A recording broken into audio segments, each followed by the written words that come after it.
Hi, Council. My name is Mary Eng, and I woke up this morning at 4:30 South Holiday Drive. I want to speak to you about my gratitude to the city, to Building Inspector Bob Mitchell, County Inspector Tim Samples over electricity, Fire Marshal Chris Dugan, even Seaside Police have been very helpful. Officer Davidson took a report when I was threatened with physical violence if I reported egregious code violations to the proper authorities. And I'm still worried about people that are exposed to falling in ceilings, black mold, dripping from beams.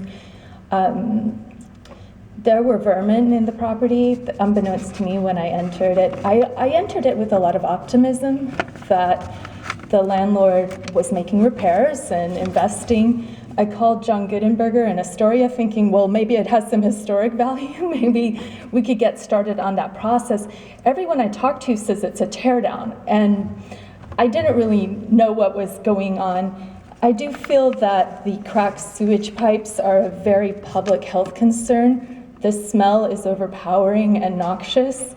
I have felt sick, and I think that the neighborhood deserves better. I think sometimes maybe landlords need more education. There are a lot of good brochures down in the building inspector's office, but maybe they need a little more outreach, or they need understanding of how to get the right kind of investment loans, or what kind of standards need to be met.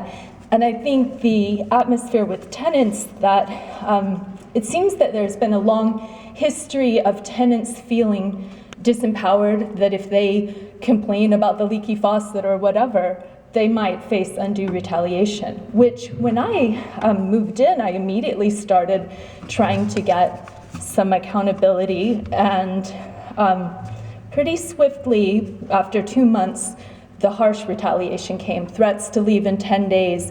So for about 2.5 months, I've been apartment hunting. It's been a tough market, especially if you're low income.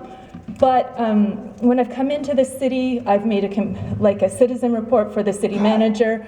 The people in the office are very kind to me. They seem to share my frustration.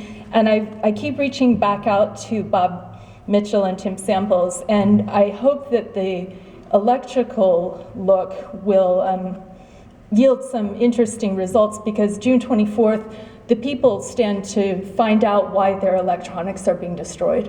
I just lost 2 years of phone data, and if anybody wants to reach out to me, you can call me at 503-468-2275, but I don't have your number. And my landlord's inability to maintain his property or repair, decades of neglect have led to this unfortunate situation where people live in fear of fire. And when I was trying to negotiate a settlement with my attorney, I wanted $1,000 to go for the fire department, and I feel that we have to show them respect by respecting the integrity of the buildings. And if they're going to put their lives on the line for our safety, we owe them that dignity. And we owe dignity to the disabled people, the elderly people, the working class people, people who stand to move into their cars if this building gets shut down and condemned. So if everything proceeds in accordance with Oregon Revised Statutes, if in the instance that it does become condemned, I hope that the city will pursue options to enforce relocation costs that are assistive to the citizens who have suffered. Thank you very much.